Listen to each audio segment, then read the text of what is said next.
He knew that we cannot keep the law by trying to keep the law. To succeed in keeping the law, one must aim at something other and something more. One must aim at becoming the kind of person from whom the deeds of the law naturally flow. The apple tree naturally and easily produces apples because of its inner nature. This is the most crucial thing to remember if we would understand Jesus' picture of the kingdom heart given in the Sermon on the Mount.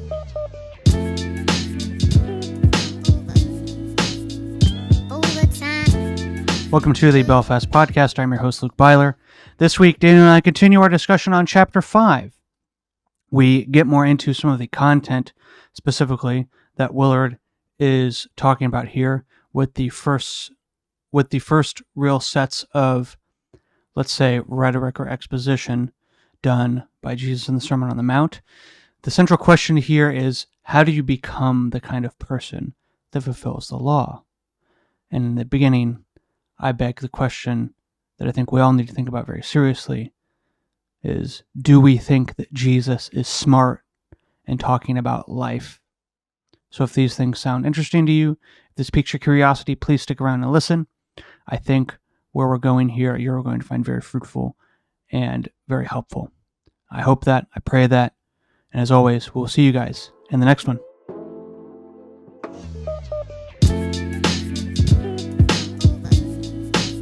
All right, well, welcome to the second episode on Chapter 5 of the Divine Conspiracy. And as we talked about in the previous episode, framing Chapter 5 of this book and then the Sermon on the Mount, as Jesus gets into his discourse of, "You have heard it said, but I say to you," we are really trying to hit on Willard's main point, which I just read the quote of just a minute ago, about how it's not that he's just giving us new laws to replace the old ones. It's that he is giving us a way to become a different kind of person. And hopefully that's what we can help illuminate here. As before we get on to that specifically, I know I've mentioned it before, but I think it's just worth saying again. There is a little section here that he has. Let me find the exact page that I want to talk about. Okay. He has a little section here on the intelligence of Jesus. And I think this is important to hit at least one more time before we get into the meat and potatoes of the Sermon on the Mount. Willard says, if you play a game of word association today, in almost any setting, you will collect some familiar names around the words, such as smart, knowledgeable, intelligent, and so forth. Einstein, Bill Gates, and obligatory rocket scientist Elon Musk will stand out. But one person who pretty certainly will not come up in this conversation is Jesus. Here is a profoundly significant fact. Our culture, among Christians and non-Christians alike, Jesus, in our culture, among non-Christians and Christians alike, Jesus Christ is automatically disassociated from brilliance or intellectual capacity. No one in 1,000 will spontaneously think of him in conjunction with words such as well-informed, brilliant, or smart. Remember, we will learn his words from chapter 2. We're willing to learn from almost anyone but him. Far too often, he is regarded as hardly conscious. He is looked on as a mere icon, a wraith-like semblance of man, fit for the role of sacrificial lamb or alienated social critic, perhaps, but little more. A well-known scholarly picture has him wandering the hills of Palestine, deeply confused about who he was, and even about crucial points on his basic topic, the kingdom of the heavens. From time to time, he perhaps utters disconnected thought, profoundly and vaguely radically irrelevancies, now obscurely preserved in our Gospels. And here's the question. Would you be able to trust such a person with your life? Do you really think Jesus has a way of speaking about life that you want to follow? Do you think he can speak of life in such a way as to be smart and well-informed about it? I'll end with this. For all the vast influences he has exercised on human history, we have to say that Jesus is usually seen as a frankly pathetic individual who lived and still lives on the margins of real life. What lies at the heart of the astonishing disregard of Jesus found in the moment-to-moment existence of multitudes of professing Christians is a simple lack of respect for him.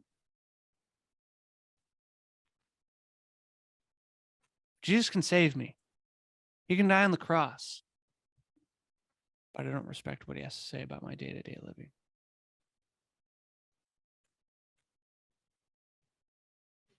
There's a simple lack of respect for him. He is not seriously considered or presented. He's not seriously considered or presented. Think about how we preach sermons about the words of Jesus.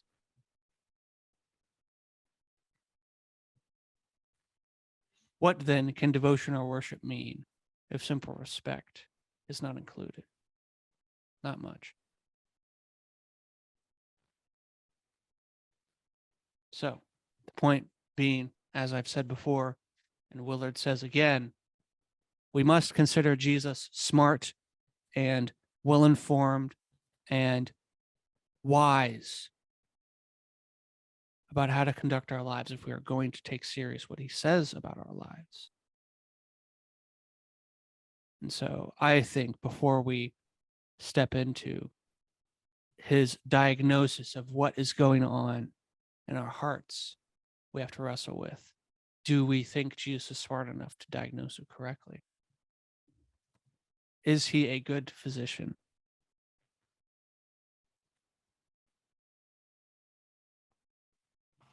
All right. So let's take Jesus' word seriously.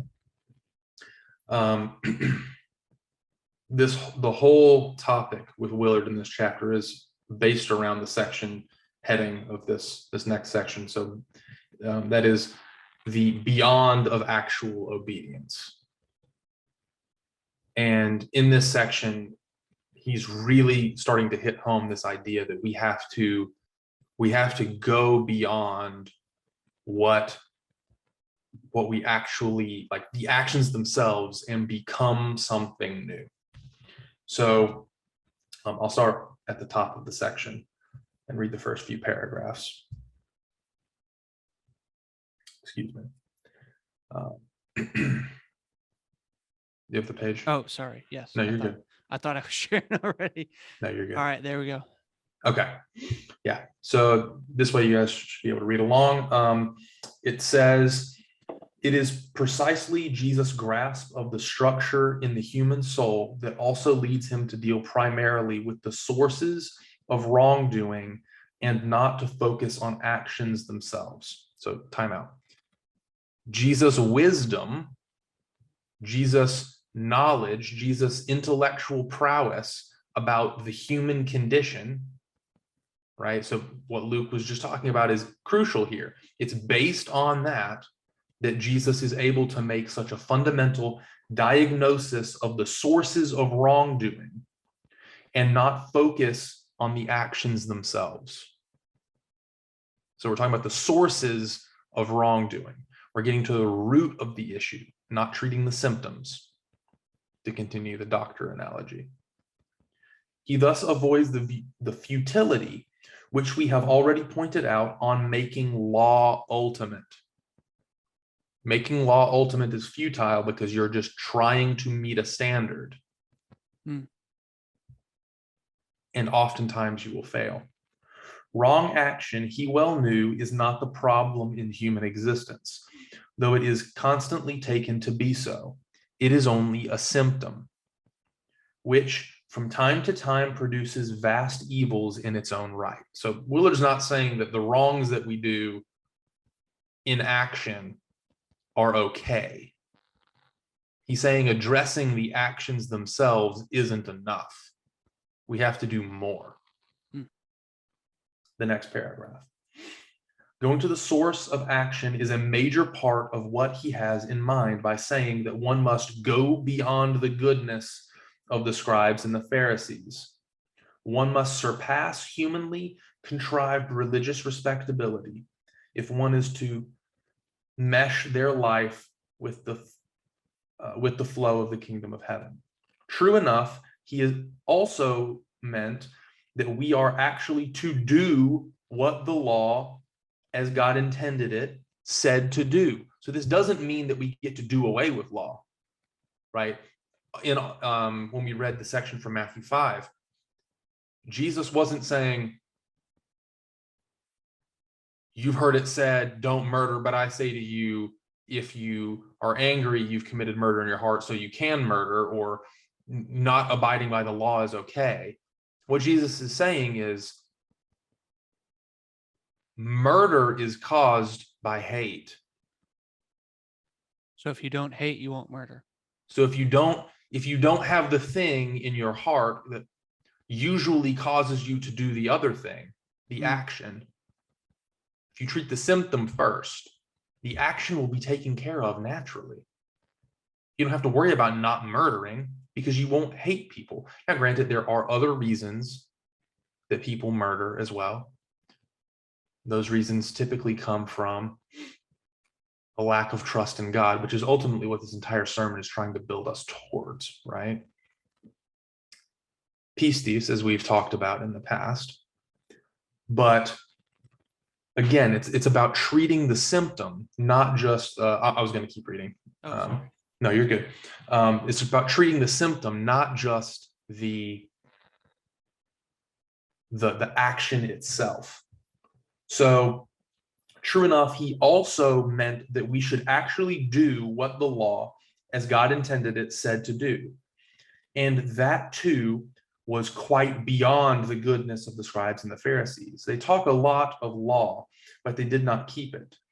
Thus, Jesus told his hearers to do what the religious authorities say, for they sit in Moses' seat. But be aware of doing what they do. They say and do not. I'm going to skip the next paragraph and go down one more, because I think this one right here is, yeah, you highlighted a lot. Normally, my function when I go and highlight, especially in my, is because it's in my Kindle. Yeah, I'll just highlight like, oh, good paragraph, because it's hard to highlight just sentences with Willard. No, I agree. I mean, for this I had like a whole cut out, sliced into with my marker, with a star by it, because this is a really good point for us today. Okay. Read that first paragraph and I'll read the second paragraph, because I think it's okay. It's a great, it's interesting. Yeah. The tragic result of this separation between works and actually being righteous is seen all around us today. We are looking at the contemporary Western world. What we are looking at in the contemporary Western world, is precisely what he himself foretold. We have heard for almost 2 millennia, we have heard him, as already noted, but we have chosen to not do what he said. He warned that this would make us like a silly man who built his house on a sand foundation.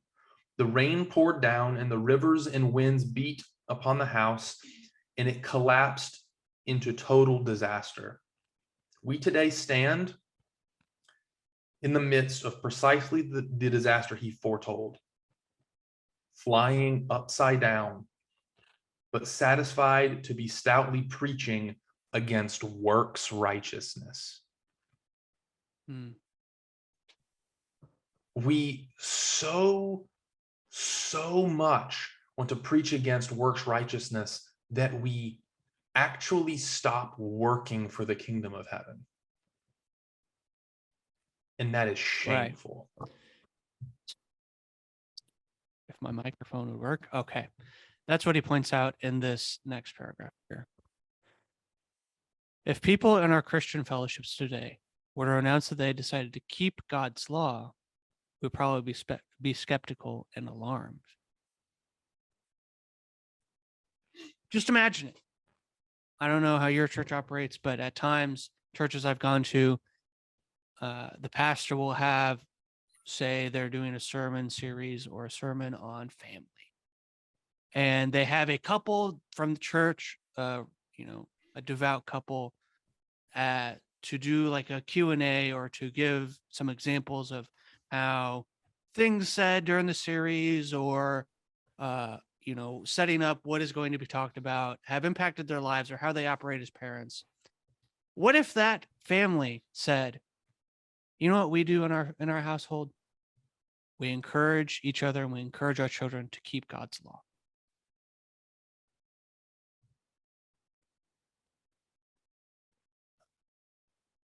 What would be the response of the pastor? The following Sunday would be a sermon about how we don't need to fall into the temptation of works righteousness, with potentially some passive aggressive introductory notes about how, maybe some people in the congregation really need to hear this because they,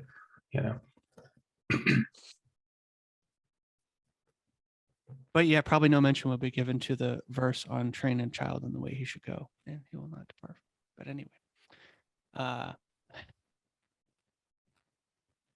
Willard goes on. We probably would take them aside for counseling and possibly alert other responsible people in the group to keep an eye on them. We would be sure nothing good would come of it. We know that no one is not saved by keeping the law and can think of no other reason why one should try to do it. So if you can't be saved by it, why would you waste your time? What's the point?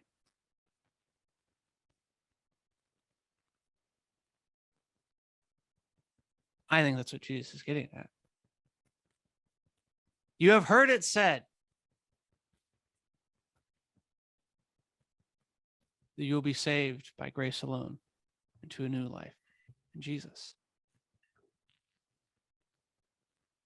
But I tell you, if that grace does not affect you in your everyday experience, how great is that grace really to you?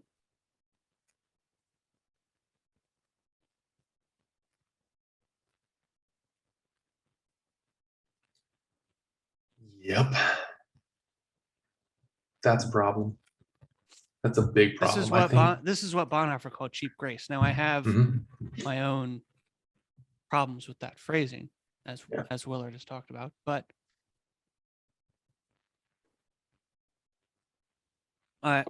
we've talked about faith and works a little bit here on this podcast, but I think that's part of our problem. Well, and we highlight this quote to bring this conversation into the larger fold of what we're doing, right? Because we had a whole conversation about works righteousness, and I think the bad ways that we reframe it. So insert that here, right? We don't need to get off on that tangent, but that is just to say, this we think is the solution to the works righteousness problem. Yes. Right.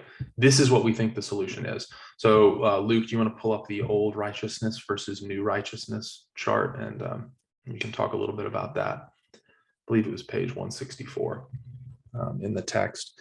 So with this, Willard goes into defining the word dikaiosune, which is a Greek word for righteousness or justice. Actually, it can mean both things. We separate them in English. In Greek, they were the same. And then as a whole, because to act justly is to be righteous. Yeah. And in our culture, I think it's funny that we've separated those two. One is taken more as like a spiritual, virtuous kind of thing, and one is taken more in the like legal, socio-political sense. And it might be good to have those separations, but I think the point that Willard is making and the point that Jesus is making is that if you're the right kind of person, those two things are the exact same. So Go ahead. You can go ahead and say what you wanted to say here. So you can look at it here if you don't have the book on hand, but I just wanted to point out, I like this chart because he talks about how Jesus is, as I said earlier, upping the ante. He's not giving new laws, he's diagnosing the deeper problem.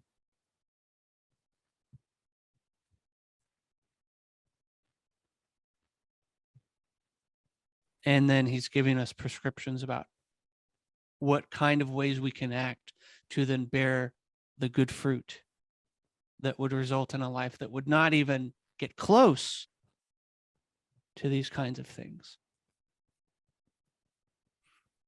So in the first one, there's no murder in the old righteousness, but in Jesus's righteousness, there's an intense desire to be of help. And you have no anger or contempt towards those you do help or don't end up being able to help. The second, the sexual attraction. The old law was just don't have sex. The new kingdom law is don't cultivate lust in your heart, because that is the thing that leads to that desire being played out. Third one is if you're unhappy in your marriage, well, you can give her a slip for divorce. And then Jesus says, just don't get divorced. Which he gives his own caveat, and I would give my own as well. But we have to remember that in this day and age, it's actually much easier to get divorced than it is now, at least in the West.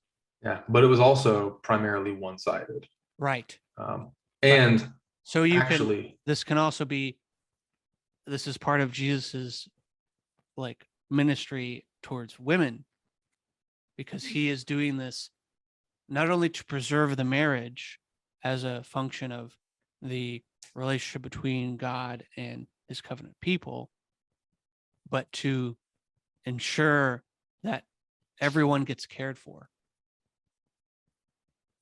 and that the promises that are made in a marriage are kept, and that women aren't just tossed aside and done away with because they're inconvenient to you at the moment. Yeah, well, and that passage specifically is about, so we've turned it in the modern and church. think about this. Sorry, just to go with his, there's a reason these things fall in the order they do. All right, so anger, contempt, lust, sexual attraction. What happens when you're angry, contemptible towards your partner, and you're lustful towards somebody else? You're unhappy in your marriage. Well, you commit adultery. There's right for divorce. What if we don't want divorce? What if we don't even want divorce to occur for right reason? Well, then you fix the fact that you're contemptible and angry, and you're lustful towards everyone who isn't your spouse because you find them contemptible. And not in the way of the Green Book, but actually acting in a contemptible manner, right? Yeah. And then vows. I mean, yeah. All right, so what are we doing about this marriage thing? If we can just do away with it real quick, what do our vows even mean? What if you make your promise on this and on that? Well, obviously it doesn't mean a lot because you just give her a slip for, fine, I don't want to be with you. Well, and then I can manipulate the words that I said and promise in order to get something from you, or protect myself from the responsibility of having to live up to what I said I was going to do. And then if we're honest with what we say, if we're not full of anger or contempt or lust, then those who are against us, we will be more likely to desire to reconcile, to make good even those who want to take us to court, to not want to just inflict the same injury because my anger desires revenge. And only then, only once all of these things are cultivated in my heart, am I able to actually love my enemies. and pray for those who persecute.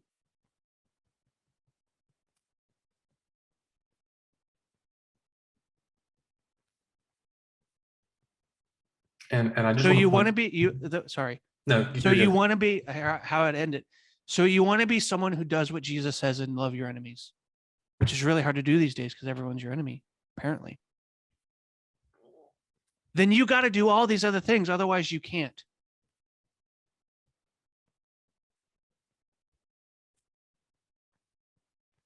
If you don't deal with your anger, if you don't deal with your contempt, if you don't have your lust under control, if you'll just do away with relationships because the vow is not as important. If you have to say, let me be honest with you. Oh, I promise. You got to say that to the people you love. Then how do you act? How do you treat the people you don't? Right? Which is Jesus' exact words. Mm-hmm. So you want to be a faithful Jonah? You want to be someone who loves your enemies? Then you got to be all these other things too. Otherwise, it is impossible for you to do that. It is impossible.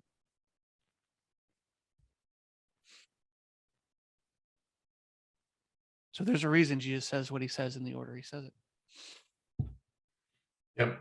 And I'm going to zoom in on one real quick just to talk Yeah. about the way in which we distort it now and thus miss the entire flow of everything. The divorce thing. Yeah. We've made this in a lot of really conservative Christian circles about sexual purity. Right. Oh, you've been with one person, therefore that's you have, in order to remain That's sexually what holds pure, you together. Yes. And in order to remain sexually pure, you can't be married to anyone else ever. And divorce breaks this like sexually pure thing. And what that does is it makes it about some kind of, as we're going to get into next time, ritual purity over moral purity. Mm. And then it completely distorts how the dominoes fall, and you can't love your enemies. And if you can't love your enemies, then sometimes it's also very hard to love the people who you're supposed to love, like your friends or your spouse. And therefore, you end up in this vicious cycle where all of these things are happening to you, and you are doing all of them because you thought you had to be ritually pure and could not be morally pure. Mm. And that's why, be it Matthew, be it Jesus, you have to read this as a sermon. Because if you don't, you'll miss the whole point. You will not be transformed. Exactly. Here's a challenge. I know you used to be youth pastor. Yeah. You can talk about this for a second. I didn't plan to go so long on this, but let's do it. Yeah, all right. Here's a challenge. As I was giving my little rant there, preaching to myself as much as you all listening. And that is a very real statement. For all you youth pastors who do your February series, you got time to plan it now. It's December. Well, it probably won't be December when this comes out. It'll probably be February when this comes out. Maybe for next year. That tells you how long the delay is, guys. I still got like 10, 15 episodes to put out. All right. Yeah. Here's my thing. You're going to have your February series for all your young adult students on relationships and lust and being pure. Why don't you start with anger, contempt?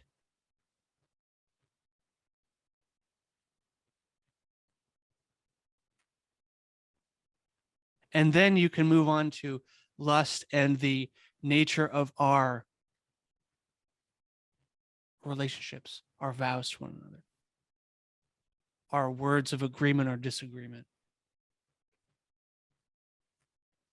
Because that's how all the series end to me, what I've been a part of is, and here's why you need to be aware of how you deal with these things, because one day you're going to likely get married.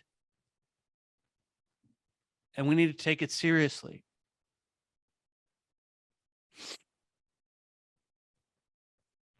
But why don't you start with where Jesus starts? Hey, there's a new way to live. And you're blessed because you're in the kingdom. And you can be blessed and enter the kingdom.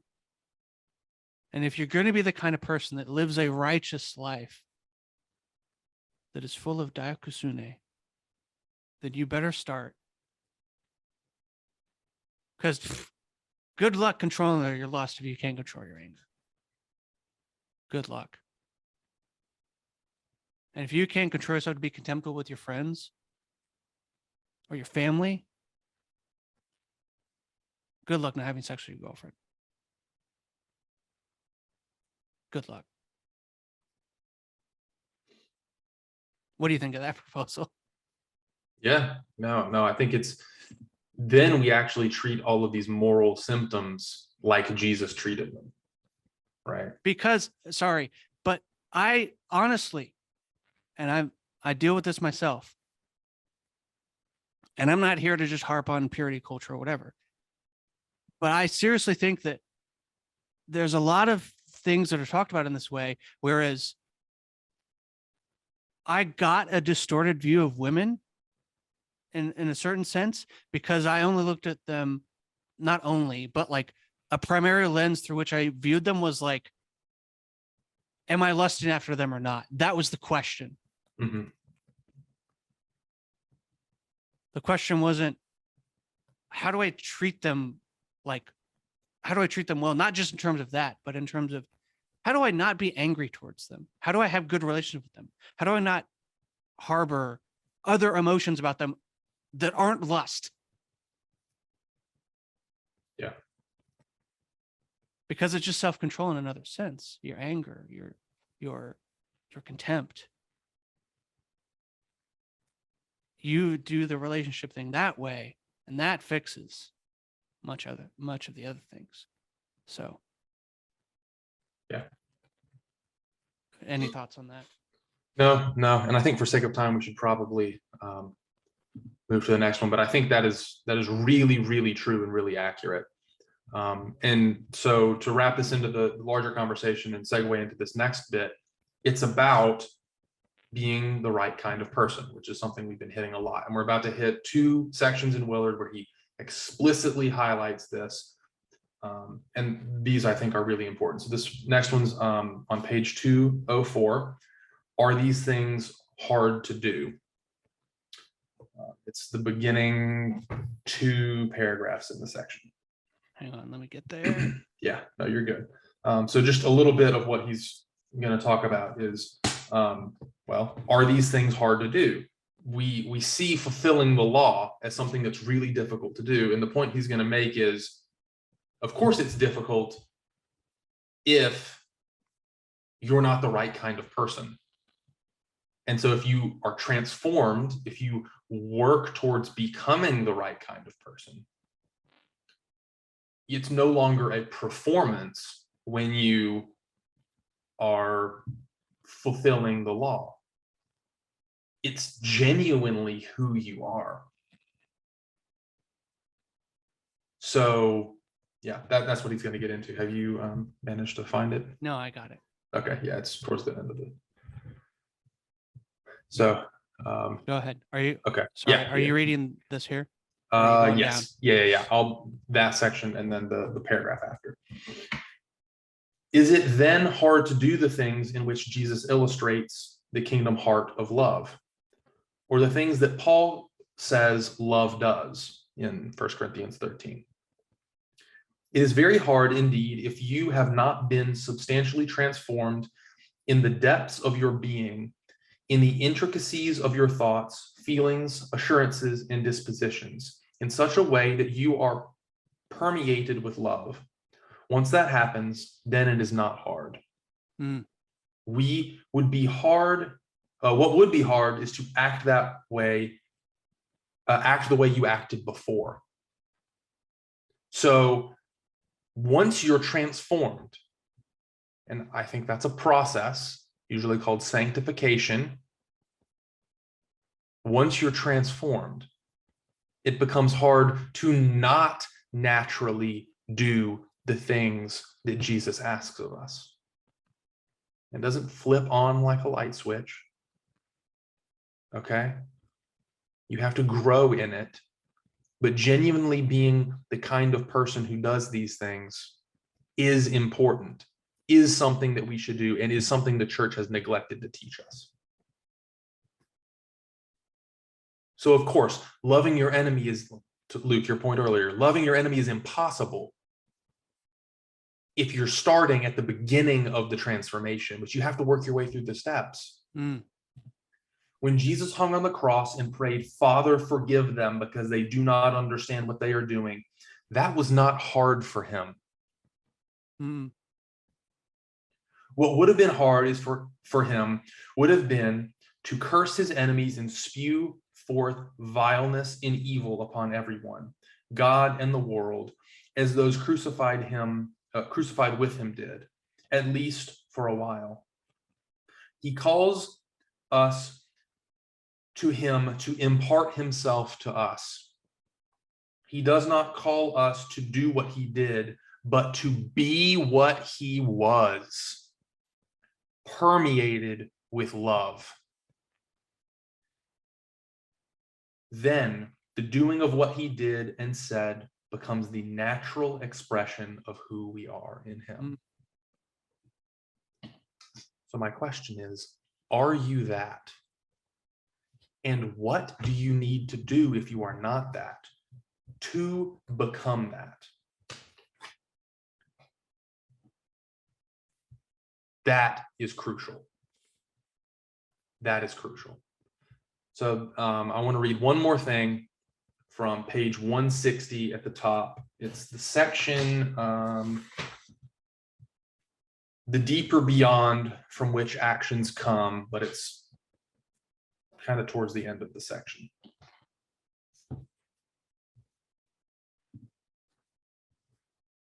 Yeah, so yeah, right there. So I'm going to start right after the John 6. So he knew that we cannot keep the law by trying to keep the law. To succeed in keeping the law, one must aim at something other and something more. One must aim at becoming the kind of person from whom the deeds of the law naturally flow. The apple tree naturally and easily produces apples because of its inner nature. This is the most crucial thing to remember if we would understand Jesus' picture of the kingdom heart given in the Sermon on the Mount.